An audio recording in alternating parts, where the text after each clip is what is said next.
이 시간 함께 보실 하나님의 말씀은 창세기 7장 22절에서 8장 12절까지 말씀입니다. 창세기 7장 22절에서 8장 12절까지 말씀 보도록 하겠습니다. 육지에 있어 그 코에 생명의 기운이 숨어 있는 것은 다 죽었더라. 지면의 모든 생물을 쓸어버리시니 곧 사람과 가축과 기는 것과 공중의 새까지라. 이들은 땅에서 쓸어버림을 당하였으되 오직 노아와 그와 함께 방주에 있던 자들만 남았더라. 물이 150일을 땅에 넘쳤더라. 하나님이 노아와 그와 함께 방주에 있는 모든 들짐승과 가축을 기억하사 하나님이 바람을 땅 위에 불게 하심에 물이 줄어들었고 기쁨의 샘과 하늘의 창문이 닫히고 하늘에서 비가 그침에 물이 땅에서 물러가고 점점 물러가서 150일 후에 줄어들고 일곱째 달 곧 그 달 11일날에 방주가 아라랏산에 머물렀으며 물이 점점 줄어들어 열째 달 곧 그 달 초하룻날에 산들의 봉우리가 보이더라.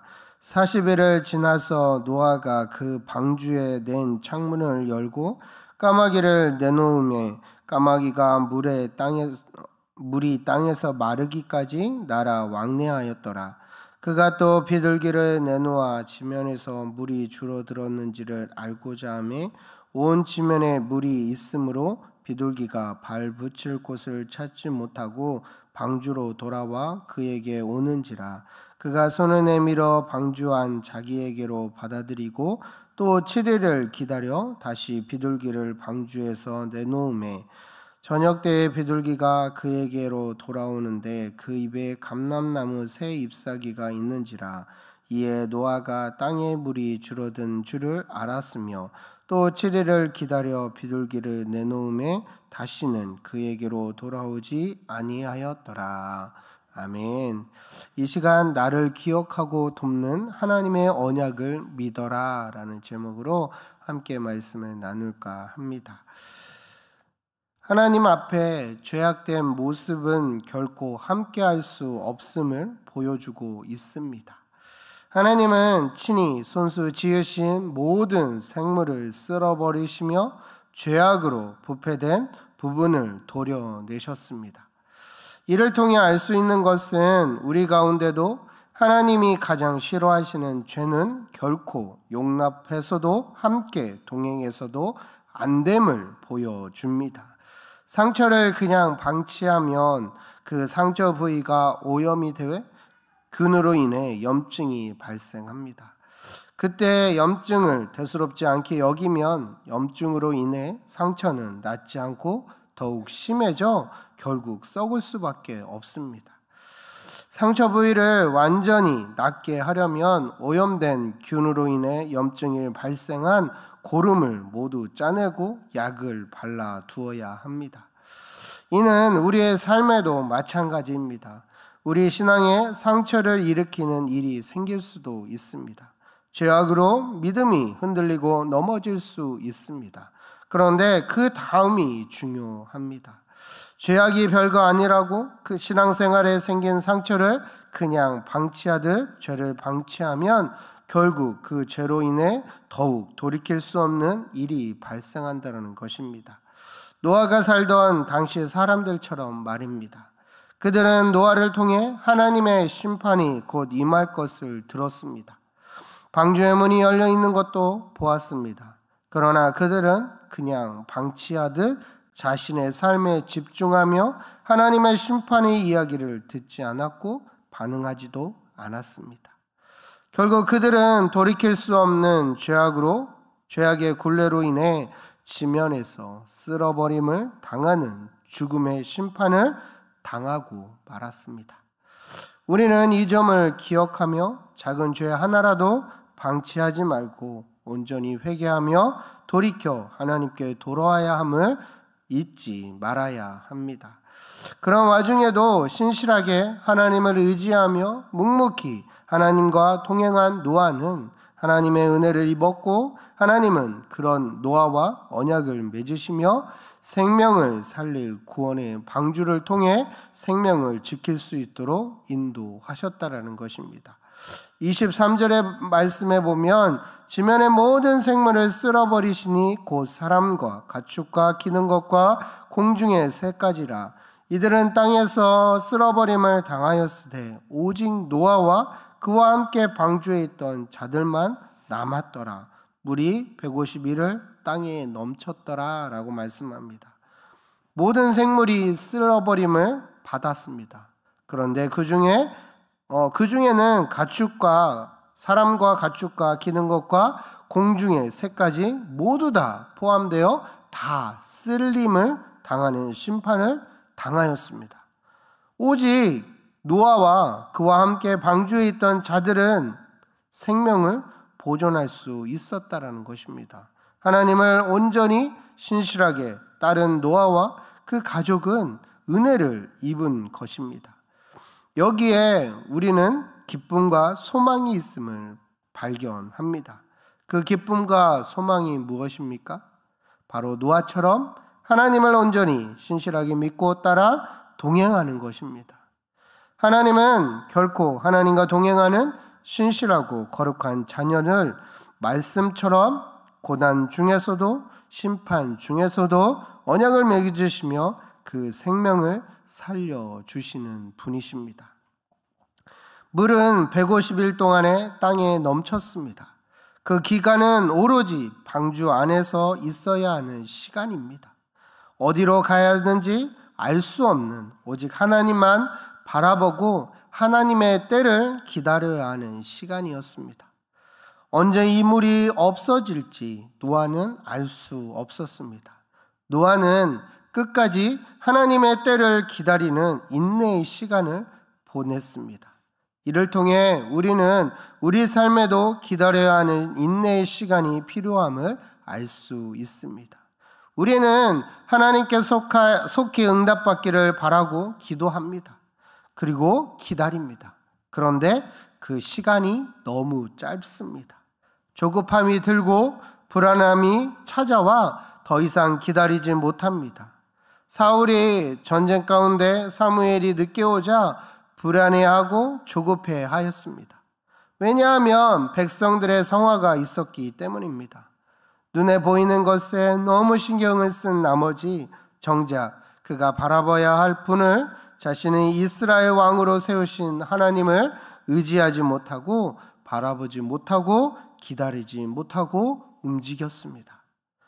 절대 행하지 말아야 할 일을 하고 말았습니다. 바로 제사를 올려드린 것입니다.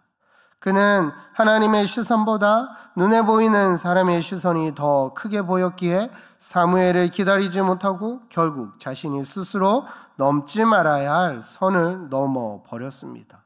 결국 그 일은 하나님의 손길에서 버림을 당하는 결과를 낳게 되었다라는 것입니다. 우리도 노아처럼 묵묵히 기다려야 하고 하나님의 때가 올 때까지 그 어떤 나의 욕심을, 나의 생각을, 나의 뜻을 나타내지 말아야 합니다. 노아는 기다렸습니다. 묵묵히 기다리자 그런 다음에 어떤 일이 일어납니까? 하나님이 일하셨다라는 것입니다. 함께 8장 1절에서 5절 말씀을 읽어보도록 하겠습니다. 하나님이 노아와 그와 함께 방주에 있는 모든 들짐승과 가축을 기억하사 하나님이 바람을 땅 위에 불게 하심에 물이 줄어들었고 깊음의 샘과 하늘의 창문이 닫히고 하늘에서 비가 그침에 물이 땅에서 물러가고 점점 물러가서 150일 후에 줄어들고 일곱째 달 곧 그 달 여일의 날에 방주가 아라랏산에 머물렀으며 물이 점점 줄어들어 열째 달 곧 그 달 초하룻 날에 산들의 봉우리가 보였더라. 아멘.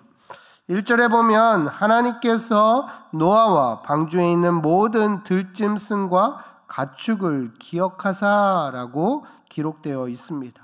즉 하나님께서 노아와 세우신 언약을 기억하셨다라는 것입니다.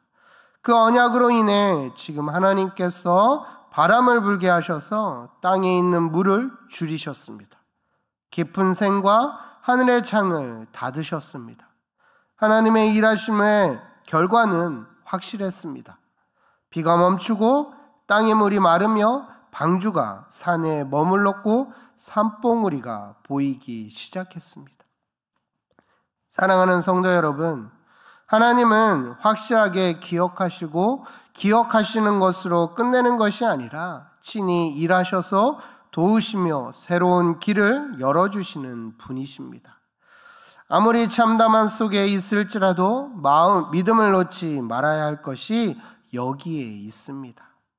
하나님은 자신과 맺은 언약을 절대 저버리지 않으시고 잊어버리지 않으시는 창조주 하나님이시며 그 하나님의 일하심에는 절대 불완전함이 없는 완전함만이 존재한다는 사실을 기억하시기 바랍니다.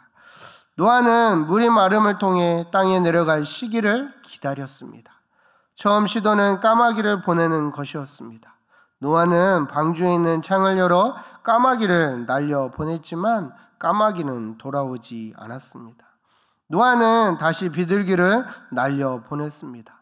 비둘기는 돌아다녔지만 발붙일 곳이 없어 다시 방주로 돌아왔습니다. 노아는 7일을 더 기다린 후에 다시 비둘기를 날려 보냈습니다. 한참 후에 밤이 되어서 다시 돌아온 비둘기는 감람나무 새 잎사귀를 가지고 왔습니다. 노아는 물은 줄어들었지만 아직 때가 아님을 알고 7일을 더 기다린 후에 다시 비둘기를 날려 보냈습니다. 비둘기는 다시 돌아오지 않았습니다. 노아는 방주에서 내려오는 것까지도 자신의 힘으로 행하지 않고 끝까지 기다렸습니다. 사랑하는 성도 여러분, 노아를 끝까지 책임지시는 하나님이 보이십니까? 이는 노아에게만 쏠리는 은혜가 아닙니다. 오늘을 살고 있는 저와 여러분의 삶에도 동일하게 역사하시는 하나님의 은혜이며 손길이라는 사실입니다. 하나님은 친히 우리를 위해 하나뿐인 예수님을 이 땅에 보내시며 예수님을 통해 구원의 방주를 만들어 두셨습니다. 예수님을 나의 주인으로 예수님의 십자가에서 죽으시고 다시 사신 부활을 믿는 모든 자들에게 하나님의 자녀가 되는 특권, 언약을 맺으셨습니다. 우리는 모두 하나님의 자녀가 되는 특권, 언약을 맺은 존재들입니다. 그러기에 하나님은 우리를 기억하시고 도와주시는 이 세상에서 유일한 분이심을 잊지 마시기 바랍니다. 우리가 이 땅에서 행해야 할 것은 하나님의 언약을 믿고 신실하게 하나님을 바라보며 거룩하게 살아가는 그 삶이 나만의 삶이 아닌 하나님의 나라와 영광을 위해 하나님과 동행하는 삶이 되어야 합니다. 부디 저와 여러분이 하나님의 품 안에서 진실되고 온전하게 하나님만 믿고 따라가는 거룩한 백성이 되어 이 온탁한 세상 가운데 영광의 빛을 비추는 등불로 쓰임받게 되기를 간절히 소망합니다. 우리 그렇게 오늘도 살아가는 저와 여러분이 되시기를 간절히 소망합니다. 이 시간 통성으로 간절하게 기도하겠습니다.